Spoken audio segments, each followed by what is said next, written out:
Maintenant, la troisième, E et F sont dénombrables, implique E fois F est dénombrable. Donc, on va voir pourquoi. Pareil, donc on va démontrer cette implique. E et F sont dénombrables, implique il existe une application F de E vers N qui est injective. Il existe une application G de F vers N qui est injective. Donc, moi, ce que je cherche, c'est E croix F. Donc, soit H, une application de E croix F vers N fois N. Donc, le couple XY correspond à la fonction H de XY est égal F de X pour le premier et G de X pour le deuxième. H est injective. Donc, ce H est injective, facile à démontrer comme avant. Il faut démontrer que si j'ai H de XY est égal à H de X', Y'. Donc, dans ce cas, on a F de X est égal à F de X', G de X est égal à G de X', ce qui est évident, car F est injective et G est injective, donc c'est déjà vérifié. Donc, H est injective, ce H est injectif. D'autre part, nous avons que n fois n est dénombrable.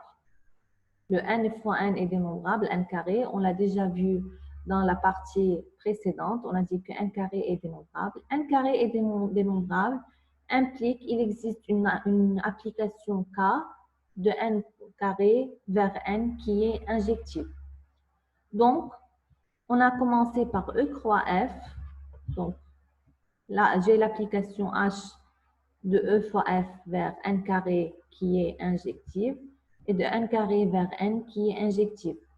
Donc, l'application ou bien la composée de deux fonctions injectives, c'est une fonction injective. Donc, K rond H est injective.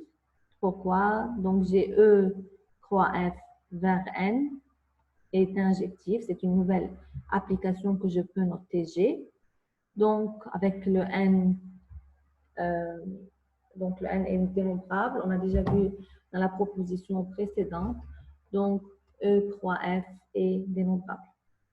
Donc, ça, c'est pour la troisième partie de la proposition 4.2.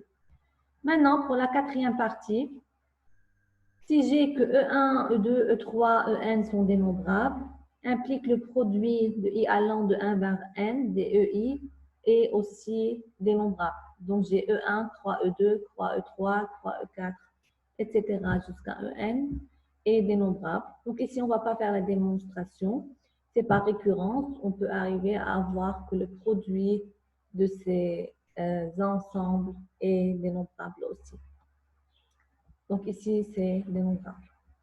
La cinquième, c'est l'ensemble Q est dénombrable.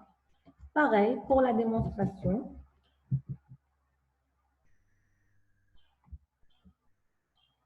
donc on prend une application ou bien une correspondance de Z croix N étoile vers Q. Donc ici, ça va être le couple MN vers l'application QMN qui est égale à M sur N. Donc, pourquoi ici nous avons pris N étoile? Car le domaine de définition, ça doit être sans le 0, car le dénominateur ne peut pas être égal à 0. Pardon. Donc, ici, pour démontrer que c'est une application, il faut démontrer que c'est une application, c'est facile. Il suffit de démontrer que Q est surjective. Donc, Q est surjectif, la définition, pour tout Y appartenant à Q, la définition de surjectivité. Pour tout Y appartenant à Q, il faut voir s'il existe un couple Mn qui appartient à Z croix N étoile, tel que Y égale Q de cet élément-là. Donc, Y appartient à Q, implique il existe un P appartenant à Z, il existe un Q appartenant à N étoile. Donc ici, on peut prendre P et Q, on peut prendre M', N'.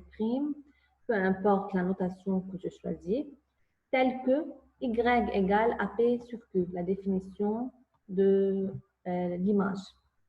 Ce qui implique qu'il existe un couple PQ qui appartient à l'ensemble de départ, qui vérifie que le Q, l'image de cet élément-là, est égal à Y.